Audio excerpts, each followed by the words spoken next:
कविता का शीर्षक है मणिकर्णिका। यह बेहद अजीब समझ है कि शहर जले या कोई जगह धू धोकर उसे कह दिया जाए मणिकर्णिका।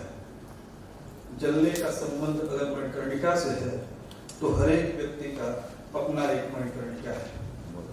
एक जलनखोर प्रेमी या एक प्रतिमाग नेता नाशाह या कोई एक महत्वाकांक्षी कवि, इन सब का संसार बहुत बड़ा हो सकता है। अनवरत आग पगी लहलह जलती चिता, किंतु क्या मणिकर्णिका से इतना भर है? वह कौन है जो प्रेम नहीं करता, ईर्ष्या करता है? उसके अभाव को किसने जना है?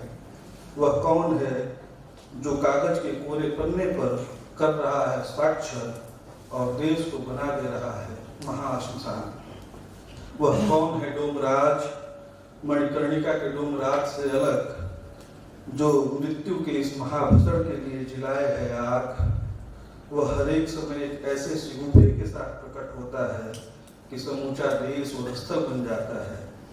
निश्चय भी उसके लिए मणिकर्णिका किसी घाट का नाम नहीं, देश का नाम है कि वह शालीन धार्मिक अपने अस्तित्व के धर्म ध्वजा में लिपटा सृष्टा, संरक्षक और संधारक बना है कि कोई उसके सनेले दाढ़ी को आग क्यों नहीं लगाता?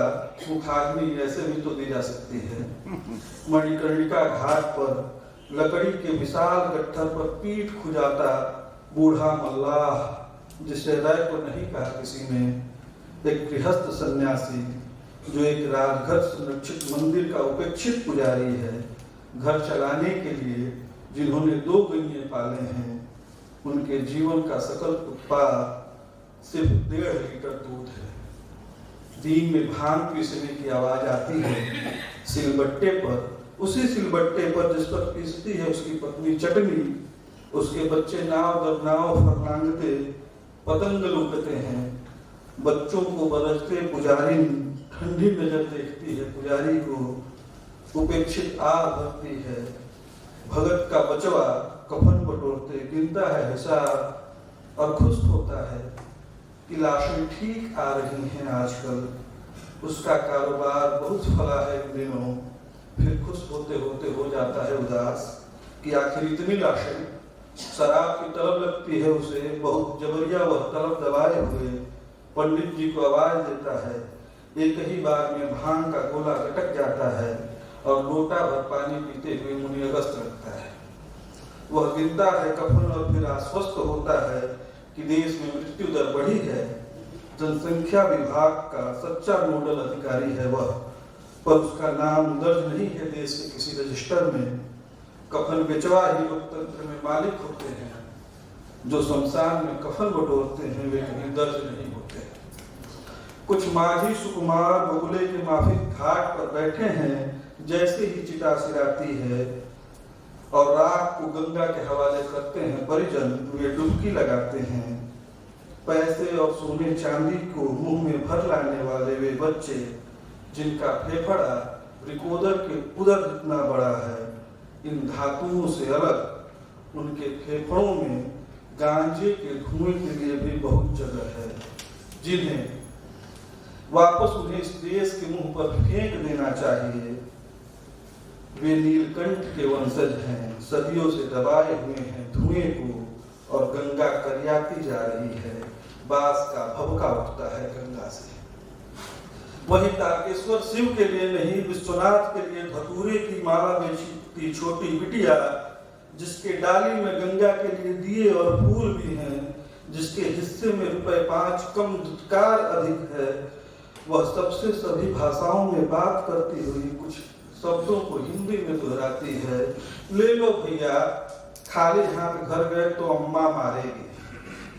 एक विशाल मिट्टी के पहाड़ से आड़ हुआ मणिकर्णिका, जहाँ के देवता अंतर्धान हैं, तारकेश्वर गंगा के गाद में विलुप्त हैं और शेषशाही विष्णु कहीं खो गए हैं। फिर भी मृत्यु में गमगीन चेहरे धीरे धीरे मृत्युमुखी नहीं जीवनमुखी होने की कोशिश करते हैं। जीवन ऐसे भी चलता है, आपको नहीं पता। तारकेश्वर महादेव नहीं, यही तारक मंत्र के ज्ञाता हैं। मोक्षकामी नहीं, मोक्षदाता। मृत्यु के असंख्य नियत कर्म और भरोसेमंद देवताओं के अंतर्धान होने के बाद भी मणिकर्णिका के जीवन में जीवन लय भरते रससिक्त नहीं रससिद्ध। यही है तारकेश्वर महादेव के कान में तारक मंत्र पढ़ने वाले मोक्षदा। कुत्तों के झुंड का क्रीड़ा स्थल भर नहीं है मणिकर्णिका। जहाँ सांप होने चाहिए वहाँ पत्थर की प्रतिकृति है और कुत्तों की संख्या मृत्यु के समानुपाती बढ़ती गई है बनारस में।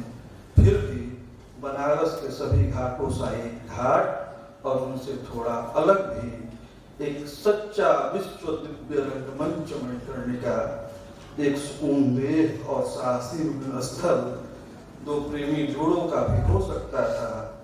वैसे भी धर्म के उड़ते चहुओर बवंडर में प्रेम करना एक अद्भुत हिम्मत का काम है और यहाँ प्रेम हो भी क्यों नहीं। आखिरकार शिव सती प्रेम में सती के कर्णमणि से बना मणिकर्णिका और इन सब से परे मणिकर्णिका सिर्फ महाश्मशान का नाम नहीं है। दूसरी कविता है एक बहुत छोटा जीवन चाहता था।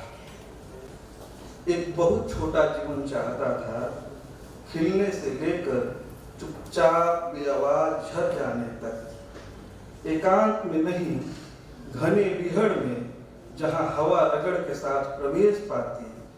उस साल बहुत गरज के साथ तड़पती थी बिजली, उस साल सूखा पड़ा था।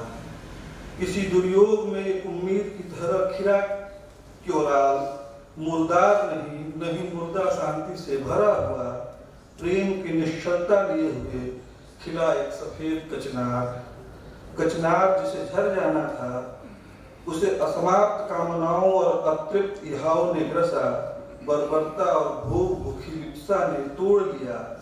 एक प्रेमी ने अपनी प्रेमिका की बेड़ी में गूंथने के लिए उठाया जो फूल, उसे प्रेमिका ने अपनी किताब में रख लिया।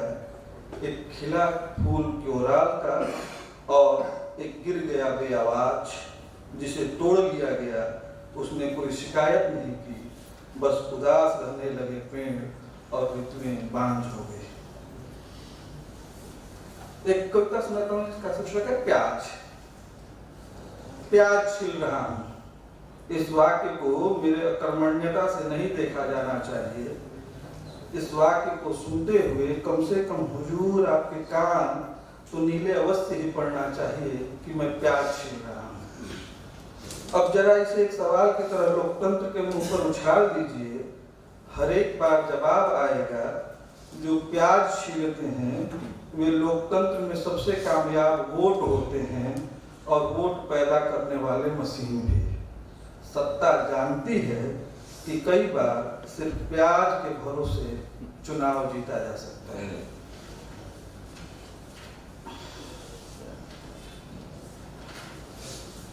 एक कविता है जुनून।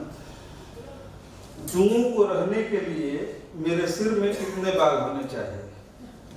इस तरह का सवाल किसी के मन में आया होगा क्या कभी? अगर कविता में यह सवाल पूछूं तो आलोचक इसे मान सकते हैं कि कवि से फिरा है।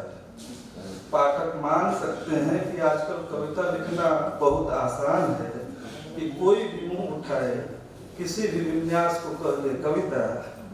एक सिनिक मन है जो इस विन्यास का उल्था करता है और कहता है कि हो न हो यह सवाल लोकतंत्र से है कि किसी लोकतंत्र को लोकतंत्र बने रहने के लिए कितनी लाशों की आवश्यकता होती है।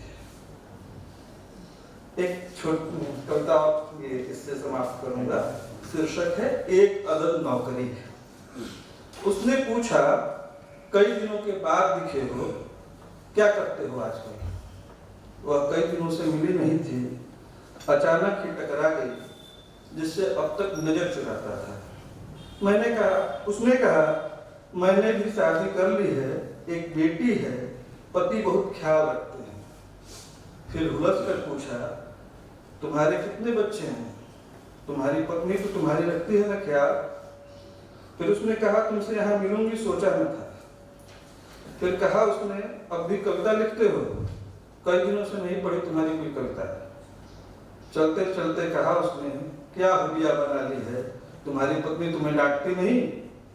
मेरे पास उसके किसी भी सवाल का जवाब नहीं था। एक अदद नौकरी के आड़े डिग्रियां नहीं विचारधाराएं आती रही, और जब एनिफिस के कई सारे तख्तियों को अपने गले में डाले, बहुत सारे सवालों के जवाब में यहाँ चुपचाप खड़ा हूँ, तो यहाँ न तो विचार है और ना ही इस महादेश की सबसे बड़ी डिग्री, बस सवाल है क्या करते हो आजकल? एक अदद नौकरी, एक अदद आदमी की जरूरत नहीं, मजबूरी है लोकतंत्र में। बहुत बहुत धन्यवाद। मित्रों,